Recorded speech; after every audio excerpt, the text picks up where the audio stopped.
ask the rest of you to remain in the room. We have a brief agenda point before we then go on to an in-camera meeting. If you all leave now, too much noise is made and we'll lose time. Latin America, but I think the subject is similar.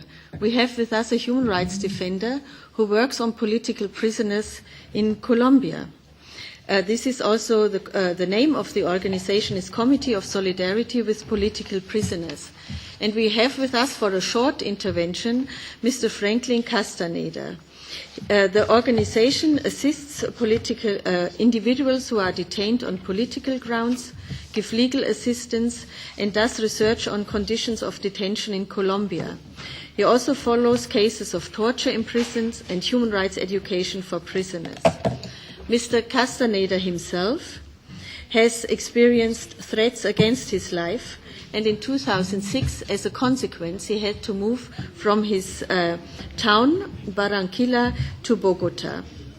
And what happens to him, I think, is still the case of a lot of human rights defenders, that they face severe threats to stop them continuing working. So, Mr. Castañeda, the floor is yours, and you speak in Spanish, and we have the translation. Thank you. Muchas gracias. Thank you very much, Chair. And thank you very much to all the members of this committee. Thank you for allowing me to take the floor. First of all, I would just like to mention to the honourable members that today we're celebrating the first step in the peace process between the Colombian government and the FARC guerrilla. These two actors in Colombia had never before entered negotiations, so we're very proud of this. We're very proud of being at this point after 40 years of war.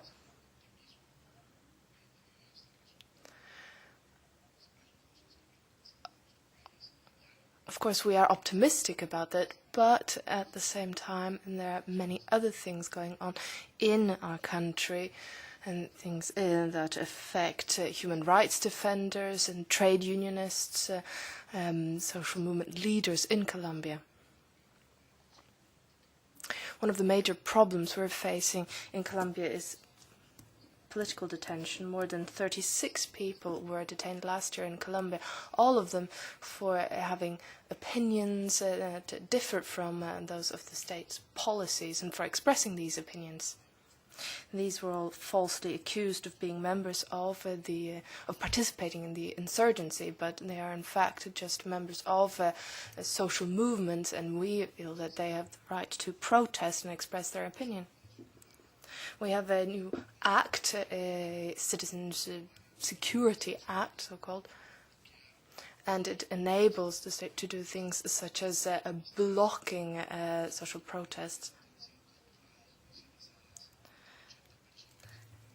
80 people were detained at demonstrations earlier this year,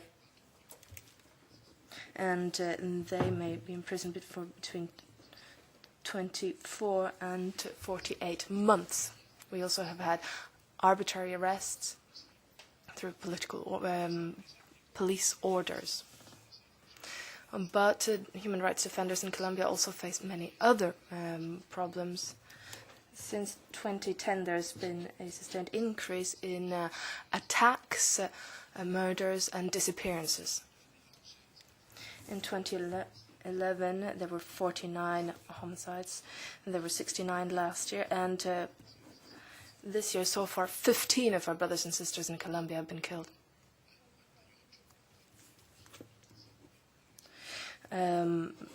Fewer than, but almost none of these cases are ever settled.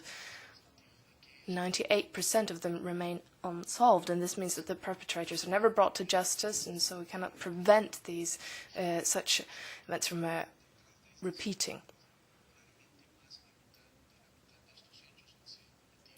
We find that clearly more than half of these atrocious acts have been committed by members of paramilitary groups that do have state backing.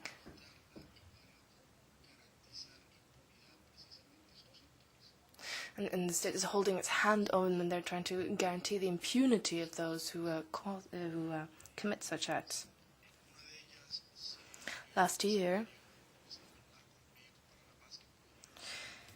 a process was launched in one of these cases, and the possibility of an amnesty was invoked there. That was the sort of legal framework under which this case was tried, and the other one was taken out of the civil domain and placed under military legal jurisdiction. So the Constitution isn't backing, as the Constitution is right now, it's backing amnesty. And this means that people who commit crimes against human rights defenders may go unpunished. And this, of course, also undermines any defense of human rights in Colombia. And back in 2008, we found that more than 5,000 people in Colombia were murdered by the forces of order in Colombia. This is according to our records. We've had a slight decrease in these types of murders, but no more than 3%. And we've also documented 10,000 cases of aggressions, of homicides, and linking them to state actors.